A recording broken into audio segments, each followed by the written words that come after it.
జై శ్రీరామ్. భగవద్భక్తులందరికీ కూడా ప్రణామం చేసుకుంటూ నారాయణీయులకు అడుగు పెడదాం.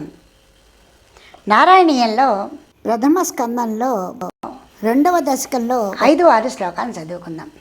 ఇంతకుముందు శ్లోకంలో నాయన లక్ష్మీదేవి నీ అందానికి ముగ్ధురాలైపోయి తననే ప్రార్థన చేస్తూ ఉన్నటువంటి భక్తుల వద్ద కూడా ఎక్కువ సమయం ఉండట్లేదు. ఆ కారణంగా ఆమెను చెంచల లక్ష్మి అని పిలవలసి వస్తోంది అంటూనే, అంతేకాకుండా ఈ మాట నేను ఊరికినే అంటలేదయ్యా, దానికి ప్రమాణం ఉంది అని చెబుతూనే లక్ష్మీ స్థావక రమణీయక హృదైవేయం పరేష్వస్థిరే త్యస్మిన్నన్యదపి ప్రమాణమధునా వక్ష్యామి లక్ష్మీపతే ఏ త్వధ్యాన గుణానుకీర్తన రసాసక్తా హి భక్తా జనాః తేష్వేషా వసతి స్థిరైవ దయత ప్రస్తావ దత్తాదరా. ఓ లక్ష్మీనారాయణ, ఓ లక్ష్మీపతి, లక్ష్మీదేవి తావక్ నీ యొక్క రమణీయమైనటువంటి ముగ్ధ మనోహరమైనటువంటి ఆ రూపాన్ని చూస్తూ హృతై ఏవ ఇయం పరవశం అందిపోతూ నీ అందానికి కన్ను మనసు కూడా తిప్పలేనంత వసురాలైపోయి నీ దగ్గరే ఉండిపోతుంది. ఆ కారణంగానే పరేష్ అస్థిరే ఇతరుల వద్ద ఎక్కువ కాలం ఉండలేక చెంచల లక్ష్మి అని పేరు కూడా తెచ్చుకుంది ఆవిడ. అయితే ఈ మాట నేను మామూలుగా అంటలేదయ్యా, ప్రమాణమధున ప్రమాణం కూడా ఉంది. ఎందుకో తెలుసా, తననే భజిస్తున్న భక్తుల దగ్గర ఉండటం లేదు, కానీ ఆమె ఎవరి దగ్గర ఉంటుందో తెలుసా, తస్మిన్ అనన్యదపి. నీకు వేరొక ప్రమాణం చూపిస్తాను చూడు. ఏ త్వధ్యాన గుణాన కీర్తన రస. ఎవరైతే తత్ నీ యొక్క ధ్యానంలో ఉంటారో, నీ గుణగానాన్ని చేస్తూ ఉంటారో, నీ విభవాన్ని తలుచుకుంటూ ఉంటారో, నీ గురించి కీర్తన చేస్తూ ఉంటారో, ఆ రసానుభూతి పొందుతూ ఆ ఆనందంలో ఆ ఆసక్తితో ఈ భక్తాజన ఏ భక్తులై మునిగి తేలుతూ ఉంటారో, ఆ ఆనంద పారవస్యంలో ఏ భక్తులైతే మునిగి తేలుతూ ఉంటారో అటువంటి భక్తుల వద్ద తేష్వేష వసతి స్థిరైవ. తే శ్వేష వారి యందు మాత్రమే, ఎవరైతే నీ గుణగానాన్ని చేస్తూ నీ రూపాన్ని ఊహించుకుంటూ మధురమైనటువంటి నీ సౌందర్యాన్ని నీ మహత్యాన్ని తలుచుకుంటూ కీర్తన చేసుకుంటూ నీ సాన్నిధ్యంలోనే ఉంటారో అటువంటి భక్తుల వద్ద ఆమె తేష్వేష ఎందు మాత్రమే వసతి ఉంటుంది, స్థిరంగా ఉంటుంది. చూసావా, తనని కొలిచేటువంటి వారి వద్ద కూడా ఎక్కువగా ఉండటం లేదు, నిన్ను కొలిచే వారి వద్ద. ఆవిడికి ఎంత మాతృప్రేమో తెలుసా నాయన. నిన్ను కొలిచేవారికి ఎటువంటి లోటు రాకుండా భక్తి అనే సంపద మృష్టంగా బాగా సమృద్ధిగా ఉండాలని, వారికి ఎటువంటి ఈతి బాధలు సంసార బాధలు కలత చెందనివ్వకూడదని వారిని అంటిపెట్టుకుని వారి వద్దే ఉండటం కాదు, వారు తన్మయత్వానందంతో నిన్ను ధ్యానం చేస్తూ నిన్ను కొలుస్తూ ఉంటే ఆమె వారిలో ఒకరై నిన్ను చూస్తూ ఆనంద పరవశ పొందుతోందయ్యా. నీ గానాన్ని వింటూ ఆనందంతో పరవశం చెందిపోతూ నీకు వసురాలైపోయి ఉందయ్యా. దయిత ప్రస్తావ దత్తాధరా. అవన్నీ కూడా ఆనందంగా వింటూ ఆ విధంగా వారి వద్ద ఉండిపోతుంది. చూసావా మహానుభావ, ఓ లక్ష్మీనాథ, ఓ లక్ష్మీవతి వక్ష్యామి లక్ష్మీపతే. నేను ఈ విషయం ఇప్పుడే చెప్తున్నాను విను. నేను చెప్తున్నాను వినవయ్యా లక్ష్మీపతి. తనని ప్రేమించి, తనని భావించి, తనని పూజించేటువంటి భక్తుల వద్ద కూడా తక్కువ సమయం ఉంటూ నిన్ను ధ్యానం చేసి నీ గుణగానాన్ని చేసేటువంటి భక్తుల వద్దే ఆమె స్థిరంగా ఉంటుంది. వారి ఆనందంలో తన ఆనందాన్ని పంచుకుంటూ, వారి తన్మయతలో నిన్ను చూసుకుంటూ నీ ముగ్ధ మనోహర రూపానికి వసురాలి. ఆమె చక్కగా ఉందయ్యా, ఇందులో నేను అబద్ధం చెప్పానా? లేదు కదా అంటూ నారాయణ భట్టతిరి మహాద్భుతంగా చెబుతున్నారండి. లక్ష్యస్తావక రామణీయక హృతైవేయం పరేష్వస్థిరేత్ అస్మిన్నన్యదపి ప్రమాణమధునా వక్ష్యామి లక్ష్మీపతే. ఏతధ్యాన గుణానుకీర్తన రస సక్తా హి భక్తా జనా తేష్వేషా వసతి స్థిరైవ దయిత ప్రస్తావ దత్తాదరా. ఎవరికైతే నీవు ప్రియుడవై దత్తుడవై ఉన్నావో వారి చేత చేయబడుతున్నటువంటి ఆ గుణగానాన్ని వింటూ వారి ఆనందంలో పాలు పంచుకుంటూ వారి వద్దే స్థిరంగా ఉండిపోతుందయ్యా. ఎంత అద్భుతం, ఎంత బాగా చెబుతున్నాడు ఆయన చూడండి.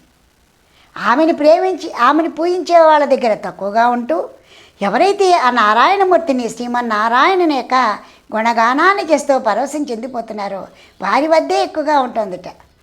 వారిలో ఆ దేవదేవుడు చూసుకుంటూ ఆ వారి సాన్నిధ్యంలో ఉండుటూ చాలా ఆనందపడిపోతుందిట ఆ అమ్మ.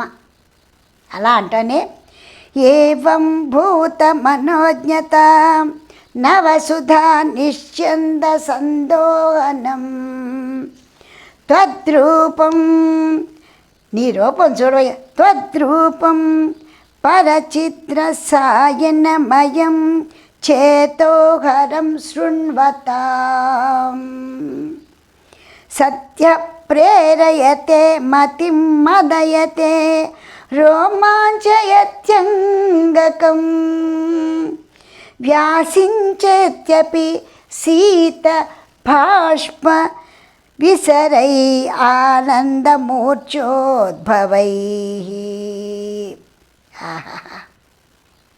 చల్లని ఆనంద బాష్పాలలో వాళ్ళే మైమర్చిపోతున్నారట.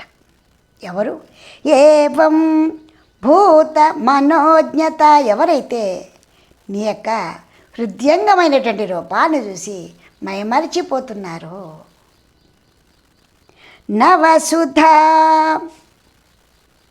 స్వచ్ఛమైనటువంటి తీయనైనటువంటి మధురమైనటువంటి ఆ అమృతంలో నిశ్చంద సందోహనం ఓలలాడుతున్నారో, జలకాలాడుతున్నారో.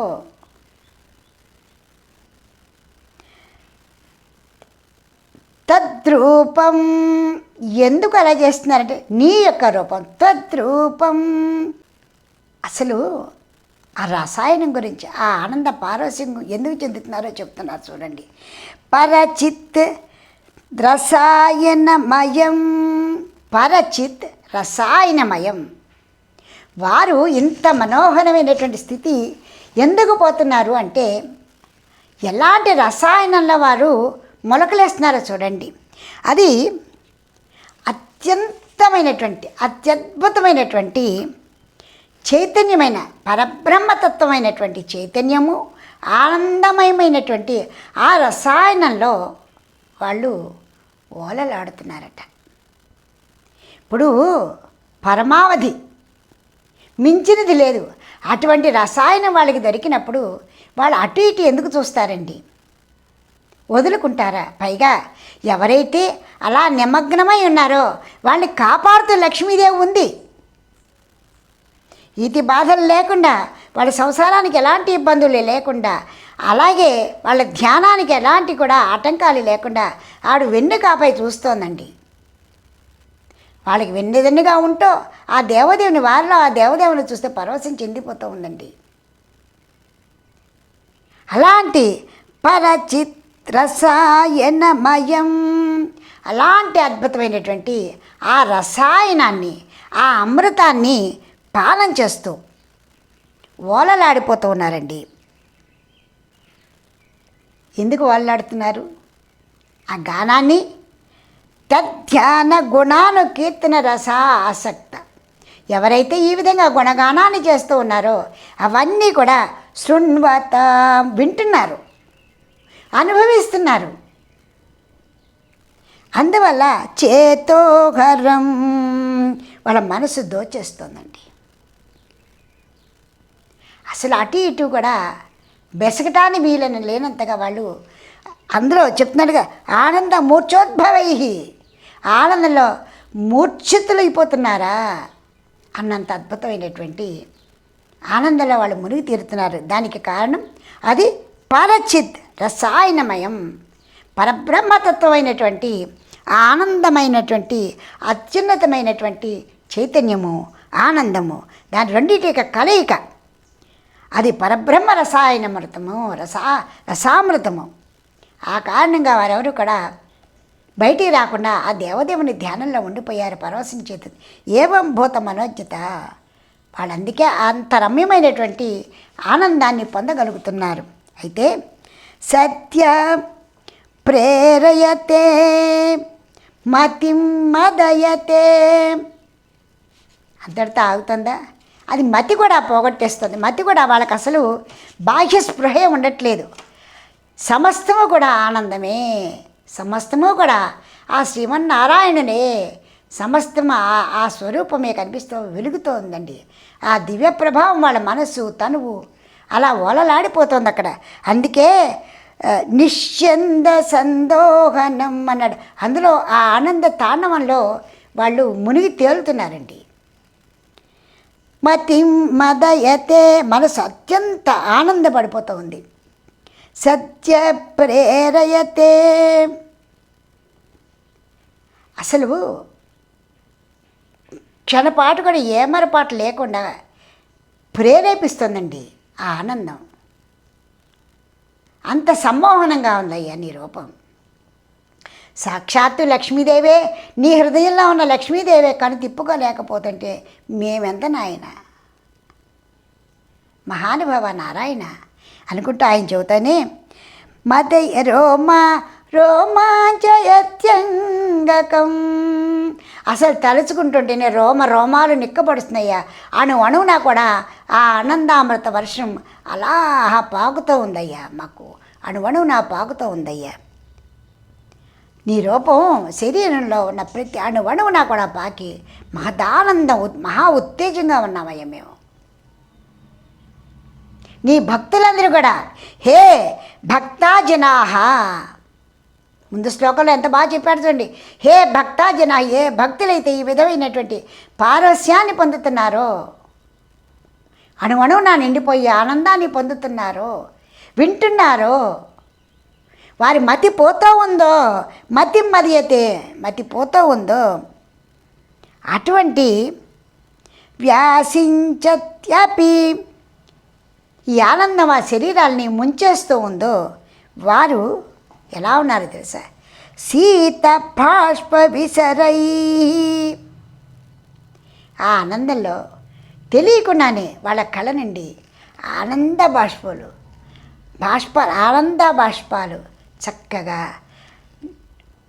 నిర్విరామంగా పడిపోతూ ఉన్నాయట. ఆ ఆనందం నుంచి తట్టుకోలేని ఆనందం నిర్విరామంగా ఆనంద బాష్పాల రూపంలో చల్లగా వస్తూనే ఉందిట. అది ఆనందమోర్చోద్భవై, అలా వస్తూనే ఉన్నాయట. ఎక్కడ ఆపులేకడ, అబ్బా ఆనందం అలా పెళ్ళిపుకి వస్తూనే ఉందిట. ఆ ఆనంద పరవశంలో వాళ్ళ కళ్ళల్లో ఆనంద బాష్పములు అలా చల్లగా ప్రశాంతంగా వస్తూనే ఉన్నాయట. నారాయణ భట్టతిరి ఎంత బాగా చెప్తున్నారు చూడండి. అమ్మా లక్ష్మీదేవి, నిన్ను ప్రార్థన చేస్తున్నటువంటి భక్తుల వద్ద కూడా నువ్వు ఎక్కువసేపు ఉండట్లేదమ్మా. ఎవరైతే ఆ ముగ్ధ మనోహరుడైన ఆ నారాయణుని ప్రార్థన చేస్తున్నారో వారి ప్రార్థనలో నీవు కూడా లీనమైపోయావే, వారి వద్ద మాత్రం చాలాసేపు ఉంటున్నావు కదా అంటూ తాను చెబుతూ నారాయణ ఆ భగవానుడికి లక్ష్మీనారాయణకి చెబుతున్నాడు, నేను అబద్ధం చెప్పటం లేదయ్యా, ప్రమాణాన్ని చూపిస్తున్నాను చూడు, ఆ ప్రమాణం చూస్తున్నాను. ఆ లక్ష్మీనారాయణ నీవు చూడు, ఆ లక్ష్మీ మా తల్లి నిన్ను ఎంత ఆరాధన చేస్తూ ఉందో అంటే నీ ముగ్ధ మనోహర రూపము మమ్మల్ని కూడా మమేకం చేస్తుందయ్యా, మేము మమేకమైపోతున్నామయ్యా నీలో నామయ్యా, తన్మయులమైపోతున్నామయ్యా అంటూ ఆయన చక్కగా చెబుతారండి. ఏవం భూత మనోజ్ఞత నవసుధా నిశ్చంద సందోహనం తద్రూపం పరచిద్రసాయన రసాయనమయం చేతోహరం శృణ్వతాం సత్య ప్రేరయతే మతిం మదయతే రోమాంచయత్యంగకం. రోమాంచ అంగాలు కూడా అలా రోమాలు నెక్కబడిచినట్టు వాళ్ళంతా కూడా జల్దరిస్తుందట ఆనందానికి. వ్యాసించత్యపి శీత బాష్ప విసరైర్ ఆనందమూర్ఛోద్భవై. ఆ విధంగా అవిశ్రాంతంగా మా కళ నుండి ఆనంద బాష్పాలు జలజలా కింద కారిపోతున్నాయ్యా. మేమంటే హే భక్తా జనా, ఏ భక్తులైతే పరవశంతో నిన్ను చూస్తూ ఆనందపడిపోతున్నారో అందరికీ అదే విధమైనటువంటి పరిస్థితి, నేను కూడా అదే స్థితిలో ఉన్నాను నారాయణ, నన్ను కాపాడు అంటూ ప్రార్థన చేస్తున్నారండి. నారాయణ భట్టతిని ఆయన యొక్క గుణగానాన్ని, ఆయన రూపాన్ని వర్ణించారు, ఆయన ఆయుధాలను వర్ణించారు, ఆయన హృదయం మీద లక్ష్మీదేవిని వర్ణించారు. చివరికి లక్ష్మీదేవి తనని ప్రేమించే వాళ్ళకంటే కూడా నిన్ను భక్తితో చూసేటువంటి వాళ్ళ దగ్గరే ఎక్కువగా ఉంటుందయ్యా అంటూ ఒక చిన్న నెపాన్ని వేస్తూ, అలాగే ఒక చిన్న మాటను కూడా చెబుతూ మమ్మల్ని కాపాడు నాయన అంటూ ఆయన ప్రార్థన చేశారండి. ఎంత అద్భుతం అండి. నారాయణ భట్టతిరి వచ్చే సంచికలో ఇంకా ఏం చెబుతున్నారో విందాం. మనందరూ కూడా ఆ భగవానుని ఆయన ఏ విధంగా ప్రార్థన చేస్తున్నారో మనందరూ కూడా ఆయన కూడా వెళ్ళి ప్రార్థన చేద్దాం. ఈ రోగాలు రొచ్చులు పక్కన పెట్టండి, ఇవన్నీ కూడా మన జన్మతః వస్తూ ఉంటే పోతూ ఉంటాయి. ఆయన భగవాను ఏ విధంగా ప్రార్థన చేస్తున్నారో ఆ ప్రార్థన కోసం మాత్రమే చక్కగా నారాయణీయాన్ని స్మరణ చెయ్యండి. ఈ విధంగా ఎందుకు చెప్తున్నానంటే చాలామంది నాతో అంటున్నారు, ఇది చదివితే అనారోగ్యాలు పోతాయి, ఆరోగ్యం వస్తుంది. ఓకే, నిజమే, అనారోగ్యం పోయి ఆరోగ్యం వస్తుంది. కానీ మనకున్నటువంటి ఆరోగ్యమైన కూడా మనకు పూర్వజన్మ కృతానుసారం వస్తున్నవే. జన్మ సార్థకత కోసమని ఆ దేవదేవుని చక్కగా ప్రార్థన చేసుకుంటూ ఏముంటే అది ప్రక్షాళన చేసి నీ దగ్గరికి తీసుకెళ్ళిపోవయ్యా అని చక్కగా ప్రార్థన చేయండి.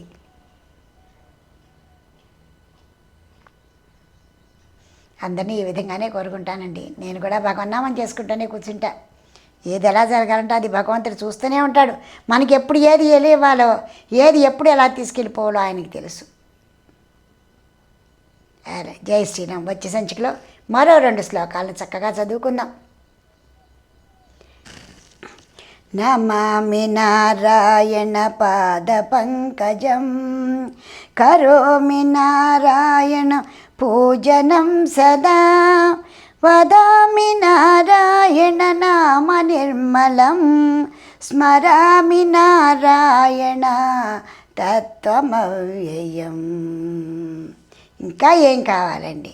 నారాయణ నారాయణ నారాయణ నారాయణ నారాయణ నారాయణ నారాయణ నారాయణ నారాయణ నారాయణ నారాయణ నారాయణ నారాయణ నారాయణ నారాయణ నారాయణ.